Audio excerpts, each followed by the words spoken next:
2026 Progressive Minneapolis Boat Show sails into the Minneapolis Convention Center January 22nd through the 25th. Check out a wide selection of boats and boating gear, must-see attractions, and fun for the whole family. Get the full details and find out how you can register for a new 24-foot dock now at KFAN.com, keyword calendar. Couple 13, 14 tasks. I'm common. He's 10 to B. No Rosen. He'll be with us tomorrow at 2. Nico Medved show tomorrow at noon, so we'll start at 1. But right now it's time for 5, 3, 4. Time now for 5 questions. Well, actually 3, but 5 sounds like more than 4. Question number 1. And now it's time to go in the trenches. We're going to the college football trenches because Miami takes on Indiana tonight in college football's national championship at Hard Rock Stadium in Miami Gardens, Florida. Common, who wins tonight and why? It's hard to know who we're going to root for. I'm not opposed to rooting for Big 10 or Big 18 teams. A lot of people won't.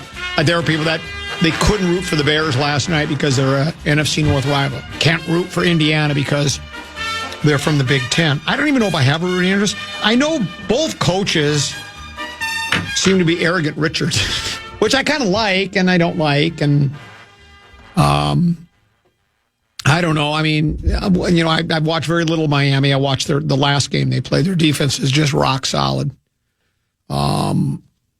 Indiana, though, they beat Ohio State. And then who did they beat? They just beat Oregon. And they beat Oregon, and that was just was that just destruction? Yeah, right? yeah. I mean, they just destroyed a really good Oregon team. So now Miami, I guess, is considered a home because they're playing at their home field, right? They're just by hook or by crook. It wasn't because they got home field advantage. That's just where the game was scheduled to be played. Does that help? I don't know.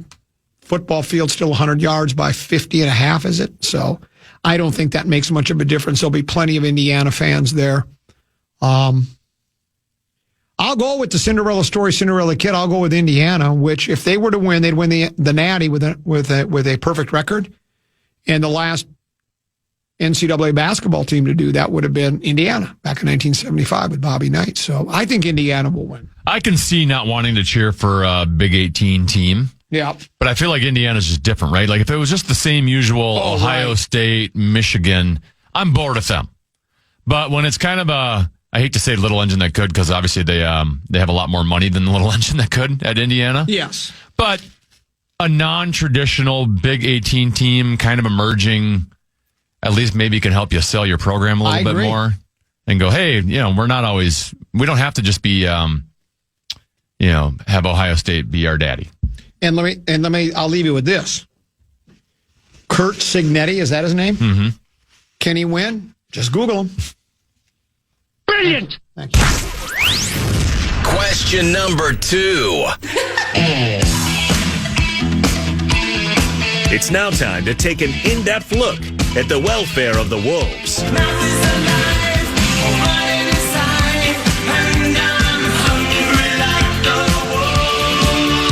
Victor Wembanyama had 39 points and 9 rebounds as the Wolves lost to the Spurs 126-123 Saturday night in San Antonio.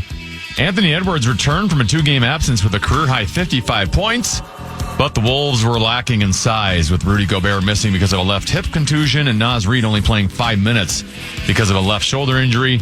Common, what sticks out to you from the Wolves' loss in San Antonio? I will say I guess I don't understand the association. I think the best teams, like the 6 to 8 in each conference, particularly those top 6, they only play when they want to play. And that's usually when they're playing another of the top 6 teams. Because they know that the bottom feeders below 6, most of the time they're going to win those games. I think sometimes they get so overconfident that and the other team decides, well, as long as they're letting us stay in the game, we will, and they lose. So I don't ever know what to make of regular season games anymore, other than the Wolves have beaten some of the best teams in the league, and they've lost to some of the best teams in the league. And was brilliant again. Particularly, I didn't see it, so I don't know defensively if he was real good. 55 points. That's just... And how many did he have in the fourth? Was it 25 or 24, whatever it was? I mean, he was simply astonishing. I'd still trade him for Wembanyama, but that's me. And Wembanyama was really good. He had 29 points. 39. 39. Was it 39? Yeah. So anyway, long story short, I guess to answer your question, I don't know what to make of it. I just wait for the postseason play. Now, the Wolves would have to have major injuries, particularly to Ant, where like he's out for the year or miss significant amount of playing time, or they would have to just collapse somehow, which I don't think is possible. They're going to be one of the top 6 teams and should improve, I would hope, on their, I think the last 2 years, haven't they been the 6th seed both years? They snuck into the 6th seed in like the last day last season. So I would think they'll be better than that. I don't know if they can catch the Thunder. I don't think anybody's going to, but they should be a 2 or 3 seed, maybe 4, and see what happens once, all bets are off at that point. Maybe they can make a run, but until they do, I got to see it to believe it. I have to. Question number 3. Time now for an in-depth look at the state of hockey.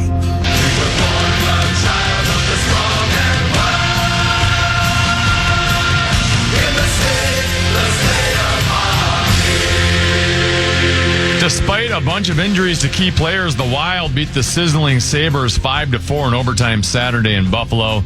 Matt Zuccarello scored the game winner in OT, assisted by Kirill Kaprizov, his 3rd assist of the game. Vladimir Tarasenko tallied a goal and assist. Quinn Hughes also had a goal and assist. He's now up to 18 points in 17 games. Common, your thoughts? I suppose nice to get back on, we'd struggled here in January, right? Yeah, I mean the last 5-6 games. Yeah, and now we get a win back. There was we talked about it last week. Apparently, someone sent a text message into PA when Russo was on and said, "Thanks for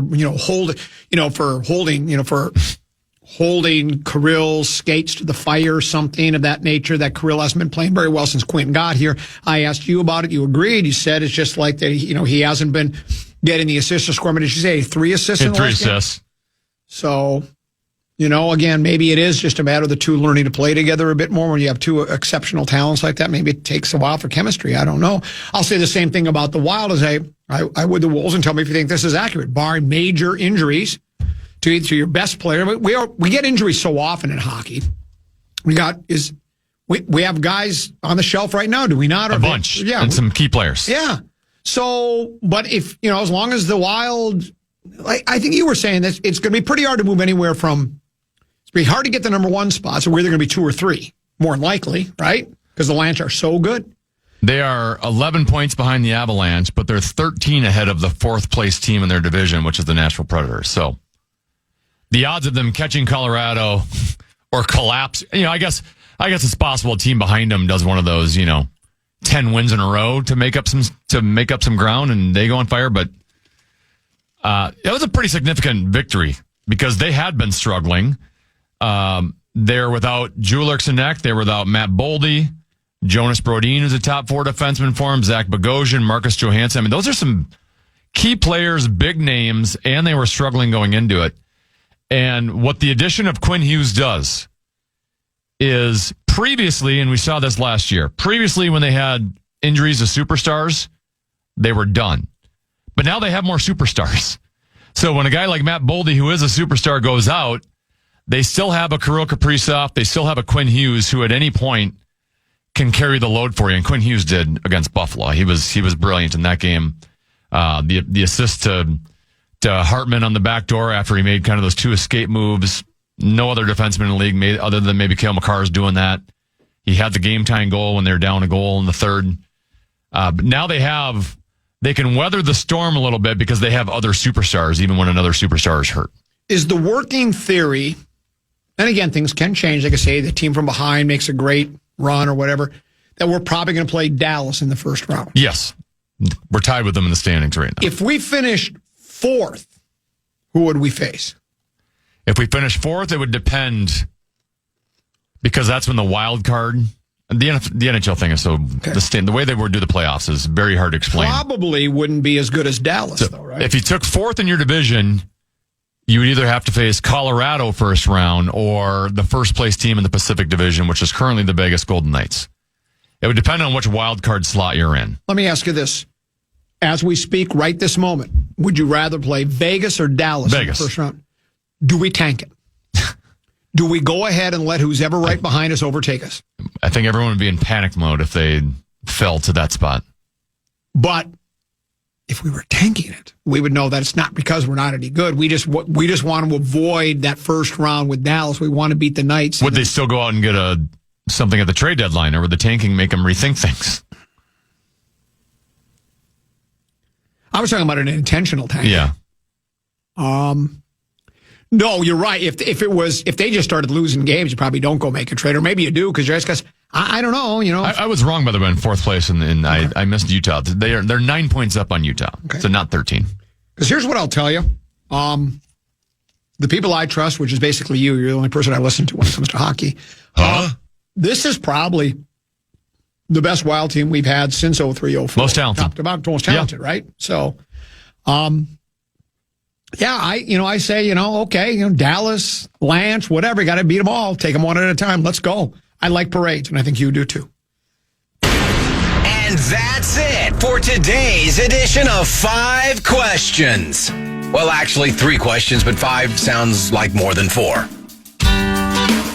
Patience or panic? I'll do my version of it, NFL style, other side of the break.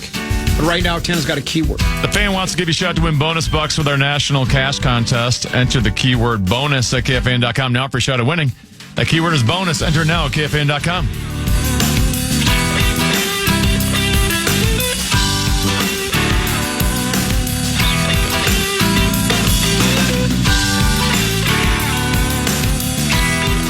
KFAN.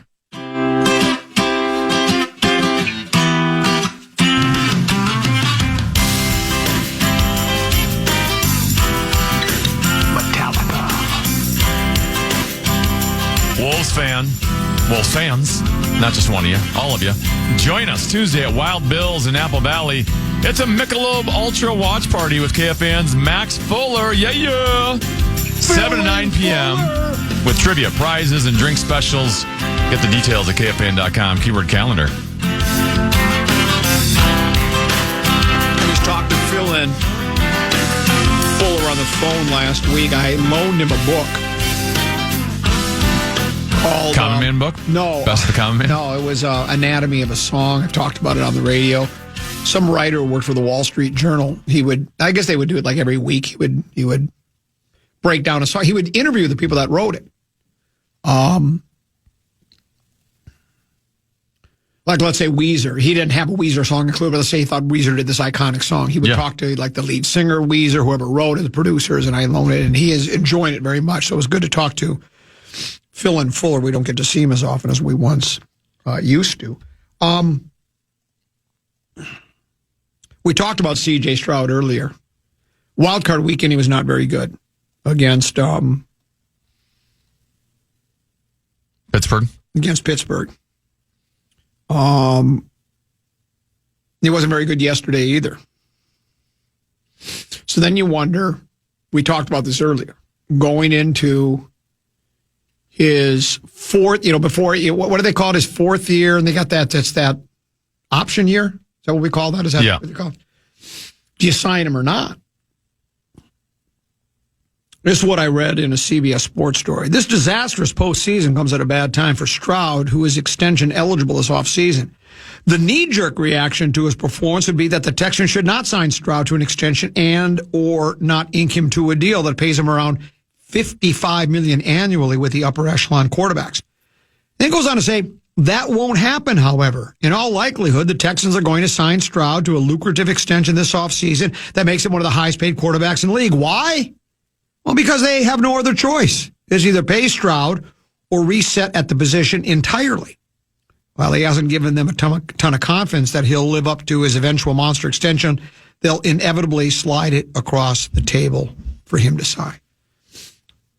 Kennedy, if you're running the Texans, do you slide the contract across the table for him to sign, or do you say, nope, can't do it? the nice rookie year is offset by really, and I don't know his numbers during the regular season, this year and last year. I don't recall them being spectacular. We're going off a couple of bad playoff performances here. I guess you kind of are in a place you're danged if you do and danged if you don't, right? Or are you? Do you have a defense that's so good? It's hard to keep the defense together. I get that decision. I don't have the contract status of all the defensive players in front of me. How many are free to go? How many will be getting raises? But if you have a really strong defense and you have other offensive pieces, you can maybe move on. But he did show. I will say I don't think they've given him a lot of help. Okay. I mean, Nico Collins is a pretty darn good wide receiver, but they've had one of the worst running games in football. They did nothing to address it this offseason. They went and got Nick Chubb, who hadn't played in a year due to injury.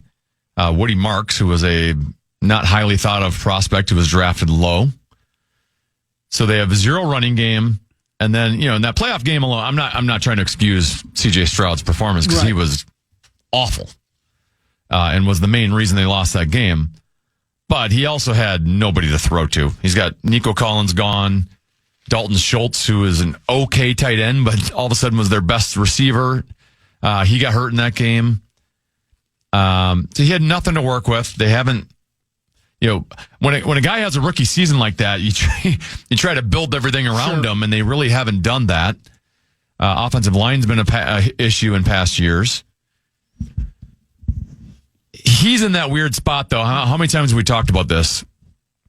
And Trevor Lawrence might have been one of those guys. Kirk Cousins was one of those guys where you like him, you probably have to commit X amount of dollars to retain him, but then once you're paying him that much, you don't love it so much because they're a quality quarterback, but not enough to, elevate the play of others and the contract hit that goes against your cap, unfortunately.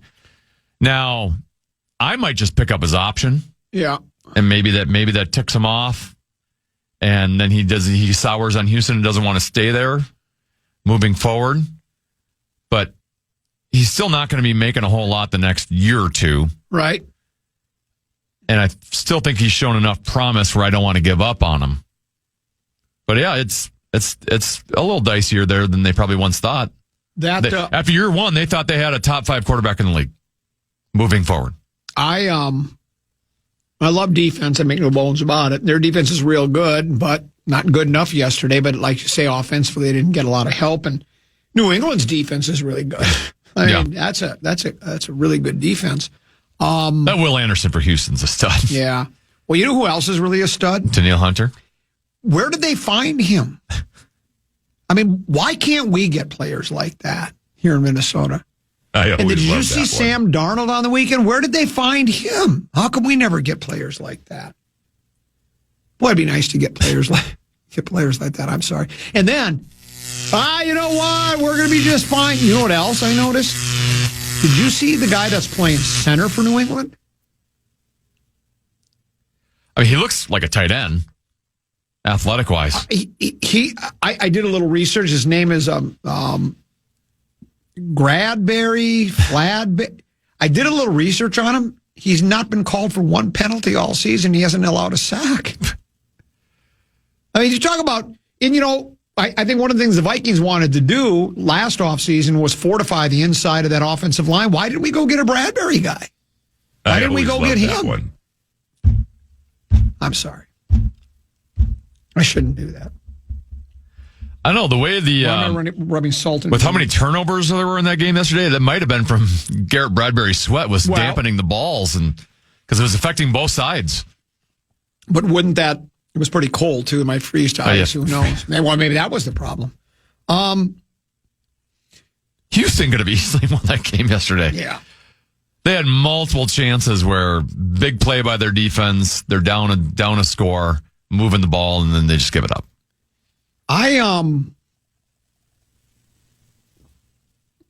The Bears are an interesting team. They ended up being, 7? They had 7 fourth quarter comebacks. They almost had an 8th last night. They tied it up, but then they lost in overtime.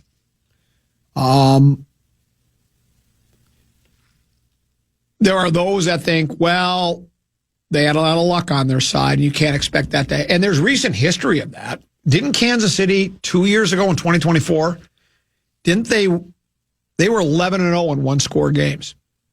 This year they were 1-9 in one-score games. So it can change. So, yeah, I mean, even for somebody, I admire the Bears and what Ben Johnson has done there and what Caleb has done. And, you know, they rebuilt their offensive line and it worked out really well. And they've got, you know, the Monangai is a good back. Swift he's talented. They have nice running backs. They have good wide receivers. Chicago's set up here for the next couple of years. They seem like not only with Caleb, yep, but Rome Odunze was a year 2 player. Colson Loveland, it looks like a future stud tight end. He was correct. a rookie this year. Yep.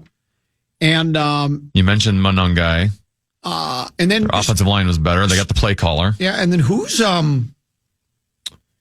DJ Moore? Is he like long in the tooth, is he a problem guy or not? He seemed like I don't know. I never thought of him as a problem guy. He was in Carolina for the longest time, so he was putting up decent numbers in an awful situation. But I mean, there were rumors before this offseason that he might be expendable. And now I think going into this next offseason, given that they have Rome Odunze and they have Luther Burden, who is a rookie wide receiver who had a pretty decent season, I think DJ Moore will find his way out this offseason. Now, Stroud had a 4-interception day yesterday, but a deeper look would tell you Drake May had 4 fumbles yesterday, 2 lost, and an interception. In the prior round against the Chargers, May fumbled twice and lost one and had another pick. So you're saying Mayday? Well, Mayday. Again, as much as we like him, and I think isn't the belief that O'Connell and the Vikings loved him as well? Isn't that kind of who they? Yes, they wanted to trade up like 3 first rounders to get him. Yeah, I mean, they knew they couldn't get Caleb, and I don't know if he was number 1 on their list. I wouldn't see why he wouldn't be. Everybody said he was generational. But they wanted to get May, and you can see why. But he's a little loose with the football, too. But that's my point where everybody wants to, you know, they want to rip Darnold, you know, because of what he did in that Detroit game to end the season. He had 20 turnovers this year. Well, would you give up on May then, too? No, it's different stories. May's younger. It's only his second year, and he's got a higher ceiling, it looks like, than Darnold, or does he? I don't know.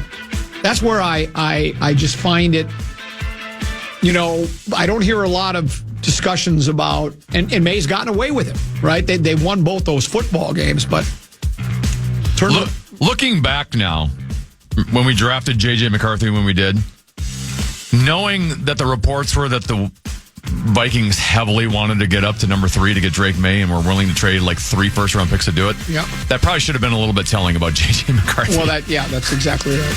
I think you're right.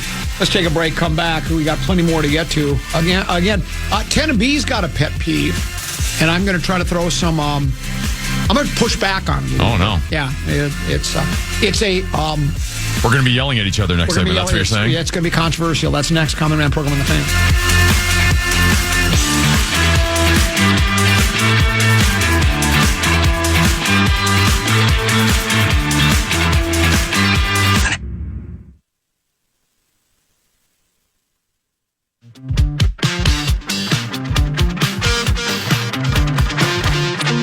KFAN welcomes some great shows to Grand Casino Arena in the next week, or in the next year. Rascal Flats will be there on January 23rd, and Eric Church. Islands in the stream, that is what we are. On February 7th. Tickets are on sale now. On a warm summer evening, on a train bound for nowhere. Get the complete details on all our upcoming shows on the concert page at KFAN.com. Keyword calendar. Quick note about the 2 head coaches in tonight's Natty Tenney. The Cristobal character from Miami has increased his win total in all 4 seasons at Miami. In Kurt, Google me, Signetti. No losing seasons in 15 seasons as a head coach. That's pretty good. A couple of quick text messages that have come into the Bradshaw and Bryant KFAN text line. This one says, DJ Moore was the Bears team nominee for the Walter Payton Award, so he's not a troublemaker. And the only reason I asked is I wasn't making an accusation. I was asking a question because it seems like with all wide receivers, you almost have to ask that question, right? It seems like that's the diva position where the guy, he's unhappy, he's not getting the ball enough. He doesn't think he's being used properly. He's not making enough money. Why is that guy making more money than I'm making off of me and I'm me? but apparently he's a fine, upstanding young man. I think he'll do. I tucked up my hair up under my hat and went in to ask him why. Then there's another that says there's a video out there breaking down DJ Moore and how he didn't cross in front of the safety, which is a standard play on that call when Williams threw that interception. And that's correct. We talked about that earlier. Collinsworth, love him or hate him or in between, that's what he said immediately. He couldn't understand what DJ Moore was doing. He said that's a play he's supposed to. You got to be thinking the ball's going to come to you every play, and you got. He said, well, I don't know how come he said he goes. I'm sure Caleb Williams is thinking, why didn't you dive for that ball like you've done for all the other ones? So yeah, it's almost like DJ needs to give more. I think he needs to give more. I think is what he needs to do. Maybe he needs that Walter Payton Award. But yeah, so again. I guess they're trying to let Caleb Williams off the hook a little bit, and that is the issue. It's sometimes it looks like maybe that's like somebody wanted to say, "Oh, that Caleb Williams just got lucky on that touchdown pass to tie the game." It was nothing but a hope and a prayer. It was like, well, yeah, I guess, but still. There's not a lot of quarterback. I mean, Collinsworth was beside himself. He says, I've been around football my entire life. I've never seen anything like that. To be backpedaling like that and to throw it off your back foot and put it right on the spot. Yeah, is there a little luck? Okay, if you want to say that, but all I know is that's... How many quarterbacks are executing that? That's it. I just don't think a lot of them are. I don't think. The best part was that was a 14-yard touchdown pass. And what do you make, like a 40? It was 51.4 something. 50-yard throw backpedaling. Yes, that's exactly right. It's almost like, Aaron Rodgers has had a couple Hail Marys in his day, like against the Arizona Cardinals. And sure, there's a little luck, but there also is you got to have the right arm and the right trajectory of throw to be able, you're doing it while you're evading pressure. Like, let's just say I don't think J.J. McCarthy's making that throw that we saw yesterday. Yeah. This one says, with all this negativity, O'Connell might release bees at camp this year. He might go after Rosen. Breaking news, another coach fired. It's only news you'd care about. Okay. So thought I'd bring it up. The Detroit Lions Have they signed an offensive coordinator? Yeah, they're hiring Drew Petzing as their offensive coordinator. Petzing is 38 years old. He kept Arizona's offense afloat this past season despite a rash of injuries, including at quarterback. Now a huge opportunity with Detroit's high-octane offense, that from Tom Pelissero. No, I don't know. I've never heard of him until just now. Matter of fact, what is his name? You have to tell it to me again. Drew Petzing, or Petzing. Petzing. Yeah, I've never heard of him. Ben Johnson wasn't available. I'll say the same thing with people that, we can't keep Darnold because of that game against Detroit, the game against the Rams. Mahomes ain't available. I guess I got to take Petzing because Ben Johnson's not available. He's not giving up the job with Chicago. So we'll see if it works for the Lions or not. Tenemy, one of your pet peeves, I believe, is, let me ask this. When you pull into a parking lot or a parking ramp, what is one of the things that really bothers you? When I pull into a parking lot or parking ramp? Yeah, and you look around and you see other people parked. What is it? What are some? I mean, people not parking between the lines. That's one. Your other one?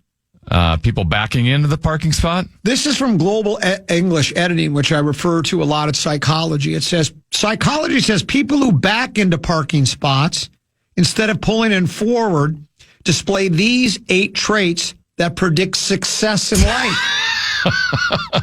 Huh? Maybe. Now, I'm not going to say... This is all made up, right? And I'm not going to say you're unsuccessful in life. Well, yeah.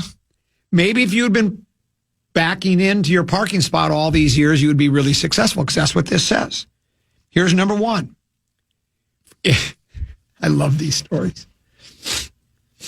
Number 1, if you pull in backwards into a parking lot, into your parking spot, they think ahead and plan strategically.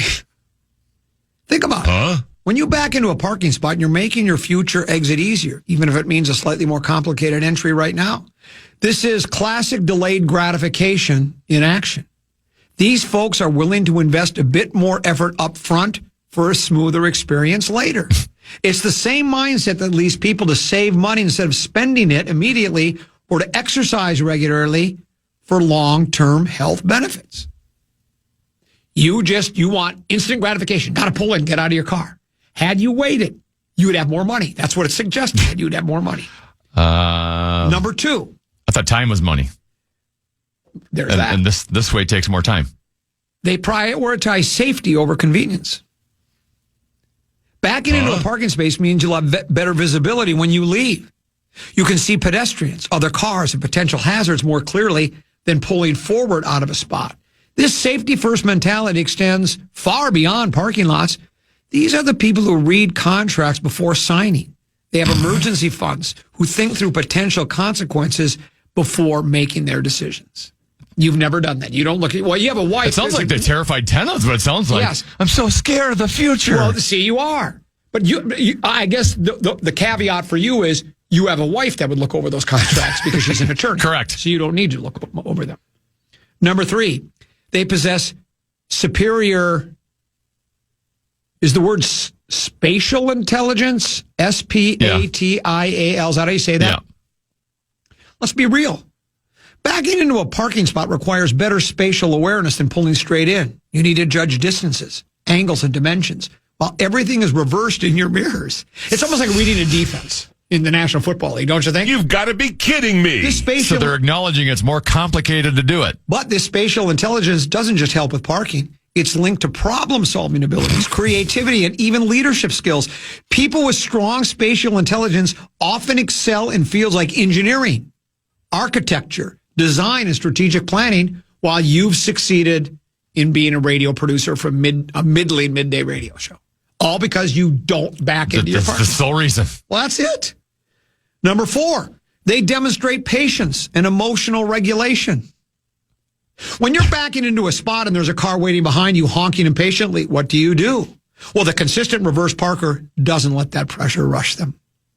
They take their time, do it right, and don't let external stressors dictate their actions. Also sounds like they're selfish.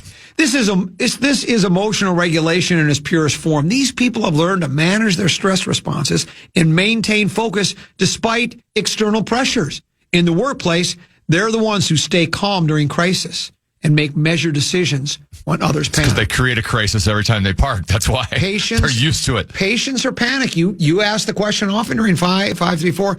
Tend to be your panic mode. And maybe that becomes because when the Kenneth Fitzgerald set sails, you know there's impending doom. So maybe that has to do with it. Here's reason number 5. They value efficiency and optimization. Every time I ride my bike through Saigon's chaotic traffic, I'm reminded that efficiency isn't just about speed. It's about smooth flow and minimizing unnecessary movements. Reverse parkers get this. They know that pulling forward out of a spot is more efficient than backing out, especially in busy parking lots. They're optimizing the entire parking experience, not just the entry. These are the same people who meal prep on Sundays to organize their workspaces for maximum productivity, who automate repetitive tasks. They're constantly looking for ways to streamline processes and eliminate friction from their daily routines. You never thought about this. When you see a car pulled in backwards, you never think these people are thinking all these things. You just think they want to, for whatever reason, want to back in. Here's number 6. They exhibit higher conscientiousness. Conscientiousness is one of the big 5 personality traits, and it's strongly correlated with success in virtually every area of life. Conscientious people are organized, responsible, and detail-oriented. Backing into a parking spot requires all of these qualities. You need to be aware of the lines, careful about your positioning, and considerate of the cars around you. It's not the lazy option. It's the thoughtful one. Research published in Psychological Science shows that highly conscientious individuals earn more money, have more stable relationships, report higher life satisfaction, and generally hit their ball straight down the fairway rather than slicing it right. That's what it says. I didn't make that up. Number 7, they practice mindfulness in everyday activities.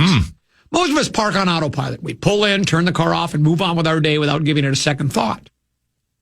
But reverse parkers just can't do that. The act itself requires presence and attention. They're forced to be mindful, to focus on the task at hand, to be fully engaged with what they're doing. This everyday mindfulness extends to other areas of life, Tennessee. They're more likely to notice details that others miss, to be present in conversations, to fully engage with their work. They understand that small daily practices matter more than grand transformations. Right? I guess. And then there's 8. They display nonconformist thinking. Despite all the advantages, most people still pull forward into the parking spots. It's the default, the norm, what everybody else does. Choosing to consistently back in shows a willingness to go against the grain when it makes sense. These people aren't rebels without a cause. They're strategic nonconformists who are willing to do things differently when there is good reason. This trait is crucial for innovation and leadership. The greatest advances in any field come from the people who are willing to challenge conventional wisdom and try new approaches. Like me, I challenge. I bet Rosen pulls in straight every single time. The greatest advances in any field come from people who are willing to challenge conventional wisdom and try new approaches, even in something as simple as how they park their car. They're strategic nonconformists who are willing to do things differently when there's a good reason. Thomas Edison, I bet he backed in, right? I bet Ben Franklin, Albert Einstein, they all backed in. They all backed into their Christopher Columbus probably backed his boat. He backed his boat in. Yeah. Absolutely, he did. So think about this for you and one of your pet peeves. You don't like when people do that. Look what you've missed because of it. That's why you're in. Do we have any scientific evidence to back this up, or is it just somebody's opinion? I don't know. How do we know that they are becoming more successful? Well, because psychology says it, I guess. And I don't know, because I don't know much. Don't know much about psychology. Don't know much about biology. So I would need to know, did the members of the Power Trip Morning Show, all 20 of them, do they back in or going forward? Because they're very successful. They probably get driven to work. They probably don't even park themselves. And does anybody ever try the auto park on those cars that parallel park by themselves? I'm sure they do. I don't think I have that option on my car. I wouldn't trust it. Just like, they have now cars that drive themselves. What do they call those? Where they just, doesn't Tesla have that model available? Is it legal yet? Can you have that car and just say, and then you could eat your lunch while you're driving, much how I eat my lunch while I'm at work. And I'm just worried that most mechanical, whether it's a car, truck, airplane, whatever, your computer sometimes just doesn't work. I'm just afraid I'm going to be the guy where I'm trusting that car to stop, doesn't stop, and it barrels into the semi in front of me, and then I'm dead, decapitates me.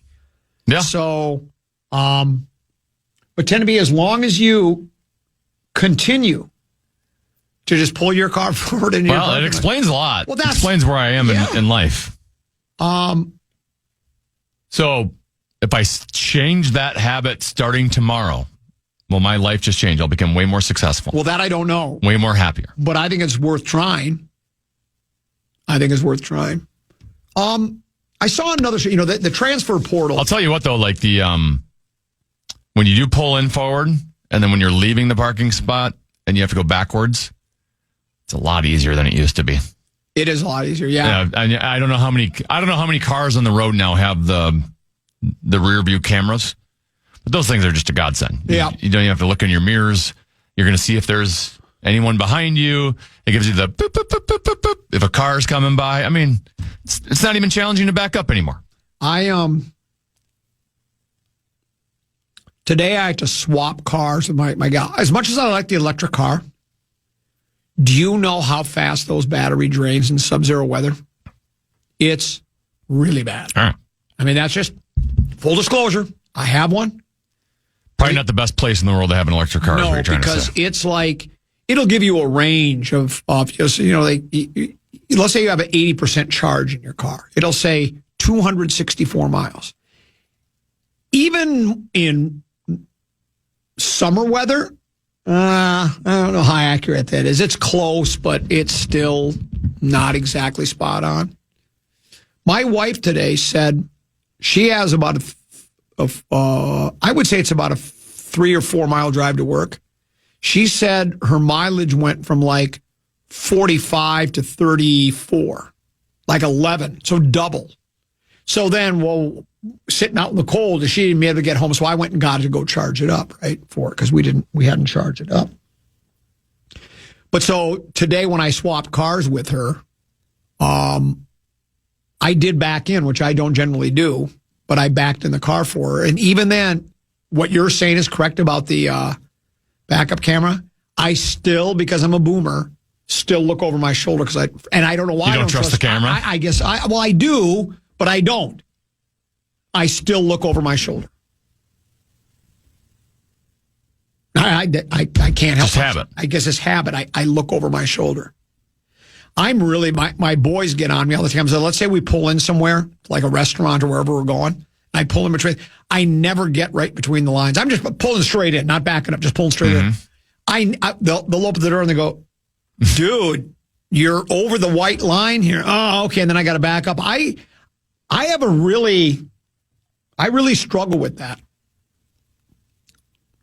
I don't know why, but I do. I just struggle with that. So I'm going to work on it. I have a couple of other. The key is when you're pulling in, you got to get as close to the far car as you can before turning in. I'll keep that in mind next time. I saw a story, Fish Wrap Factory, West Side, by Randy Johnson. He writes college football and he writes about the Gophers. Former pitcher for the Mariners, big unit. Yeah, and now from there he's now writing for the Fish Wrap. He does an analysis piece. It says, where did Gophers improve the most in transfer portal? Coach P.J. Fleck and his staff had 19 players shoring up several of the team's largest areas of need, which sounds good. And I've not seen any of these players. They did get some play. They got, I think, a couple of brothers, twins or something from Michigan State. One of the kids is pretty good. They did get some players. They got a kid from Tennessee. So they got players from big-time football schools, but most of their players seem to come from smaller schools. And while I know you have to try to analyze what they've done, I don't know if using the phrase shoring up several of the team's largest areas of need, because we don't know yet how good those players will be. Just because they've replaced players that have either left or maybe in some positions that weren't as good, I don't think that gives us any guarantee. And I don't even think Randy was trying to give any guarantee, but I'm still always, that's why when the portal stories, okay, well, I mean, there's a reason these guys are moving around, and in a lot of cases is they're not getting the playing time they want where they've been. And why are they not getting playing time from where they're at? Is it because the player that's starting in front of them is significantly better, or maybe you're just not as good as the team thought you were when they scouted you and offered you a scholarship or whatever, brought you on the team? And so I got to do a little bit of a wait and see kind of a thing here with the transfer portal, but it's a 19, and that's just the transfer portal. Then you talk about new kids, freshmen coming into the program, right? People you've either offered a scholarship to or walk-ons or whatever. But 19, these rosters flip awfully fast, even faster than they ever did before. We'll have to wait and see till next year if they really did shore up several of the team's largest areas of need. We'll break. We'll come back. Plenty more controversial Vikings news to get to and other topics here on the Common Man program on The Fan.